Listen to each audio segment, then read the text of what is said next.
In Galatians 2, verse 6 to 8, we're going to see that there is a gospel that was preached to the Jews as well as to the Gentiles, and that this is exactly the same gospel, yet to two different people groups. And Paul comes and he's making the point here that he had a gospel, that he had a message, and that he actually came and taught something to the people in Jerusalem, which they didn't know. Now let us read Galatians 2, verse 6 to 8. But of those who seem to be somewhat, whatsoever they were, it makes no matter to me. God accepts no man's person, for they who seem to be somewhat in conference added nothing to me. But contrariwise, when they saw that the gospel of the uncircumcision was committed unto me, as the gospel of the circumcision was unto Peter, for he that wrought effectually in Peter to apostleship of the circumcision, the same was mighty in me towards the Gentiles. So what Paul comes and what he's explaining here is that, and the whole backbone of his argument here is, he was not sent by the people in Jerusalem to come and preach a message which they already understood and told him and taught him to preach. He wants them to understand that the gospel that he got from God. And again, I know I repeat myself, it is for this reason that should the people in Jerusalem now start to preach a different gospel, that he will not be drawn in with that. That they would know, well, it might be the same gospel, but the one got it from Jesus when he walked on the earth, and Paul got it from Jesus directly when Jesus appeared to him on the road to Damascus, and after that, as God would reveal things to him. So here he comes and he says that as he went into conference, as he was speaking to the, like he says here, to those who seemed to be something amongst them, he says, well, to him it didn't matter. He says the church they were really keeping, and I guess here Peter and James and some of the apostles really in high esteem. He says here, to him it meant nothing. It meant that Paul was saying it wasn't a special thing for him, and he wasn't now going to submit to Peter's doctrine or James' doctrine or whatever just because they walked with Jesus or because they've got a big church in Jerusalem or any of those things. That means nothing to him. That's what he is saying. Can you see how adamant he is to stick to the truth? How he is not influenced by the things of this world. He says, for they who seem to be somewhat in conference added nothing to me. So what he's saying is that those people didn't add anything to him when they were in conference. When you go and read Acts 15, you will see that their whole argument and everything they said, they didn't add anything to him.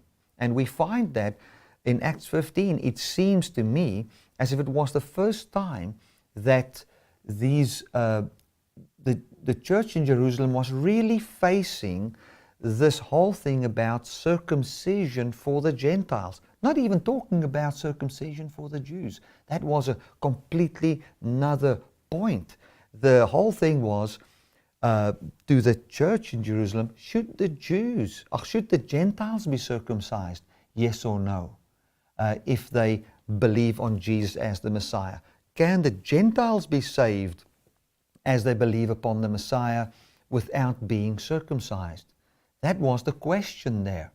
And then they came and they had a big debate, and James had to come forth, Peter had to come forth talking about how the Gentiles received the Holy Spirit and so forth, also with the whole thing in the back of his mind of don't call anybody accursed, talking about that sheet that came from heaven with the unclean animals and so forth.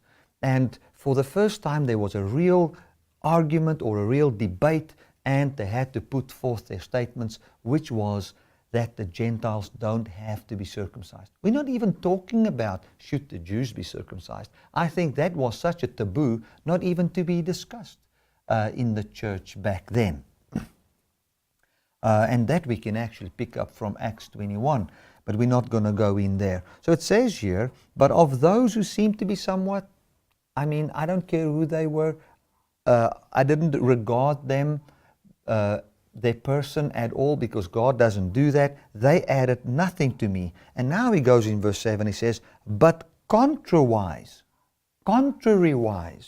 In other words, they added nothing to me, but contrariwise. The word contrariwise there actually means that he added something to them.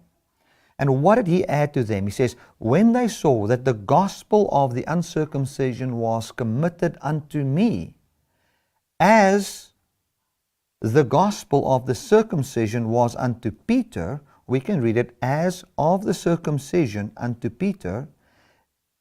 It says in verse 8 then, for he who wrought effectively in Peter to apostleship of the circumcision, the same was mighty in me towards the Gentiles. Now, what Paul was saying here was that these people were not really familiar with the gospel unto the Gentiles. They knew that we cannot call the Gentiles accursed, and the Gentiles did receive. And there was an instance when this took place and where the Gentiles received the gospel when Peter preached to them, and this was recorded in Acts. But they didn't have a big thing towards that. Their whole vision was the Jews. Now it's funny to me, and I thought about it many times, why would Paul not go and preach to Gentiles? Because God showed to him, Peter. Why didn't Peter go and preach to the Gentiles? Because when he saw that sheet coming out of heaven, and that God told him, call nothing unclean, which I have called clean, and then he preached, and the Holy Spirit came upon the Gentiles, and then he says, what stops us to have these people baptized, because they received the Spirit as we have? It was as if Peter just chucked that out of his mind. And now the first time it really comes forth again is in Acts 15, where there was now a big dispute about this, where by this time, I believe, there shouldn't have been any dispute about that. Should Peter have taken what God has shown him and just preached that and made that known to everybody in the church? I find that Peter was scared. That's my conclusion there. Peter was scared. He didn't want this confrontation. He didn't want that. And he just felt that the gospel was given unto Peter, the good news for the Jews.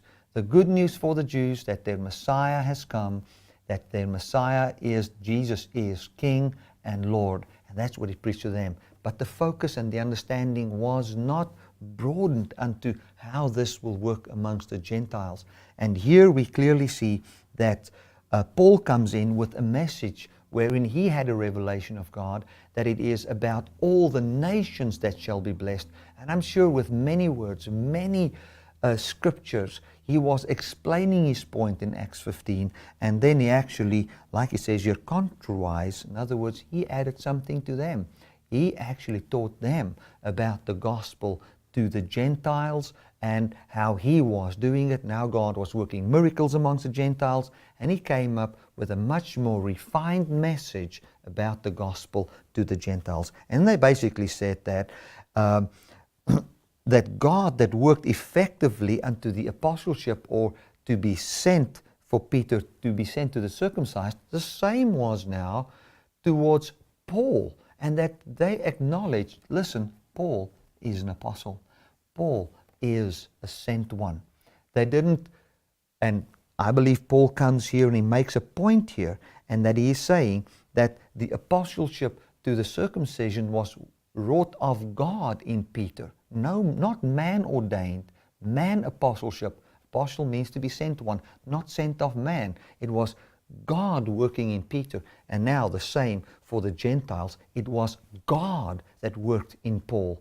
Paul not being sent from the church in Jerusalem, but he actually went and taught them a thing or two as pertaining to the gospel to the Gentiles. And in our next verses, verse 9 to 10, we're going to see what their reaction was when they could see that this apostleship was really given by God to Paul.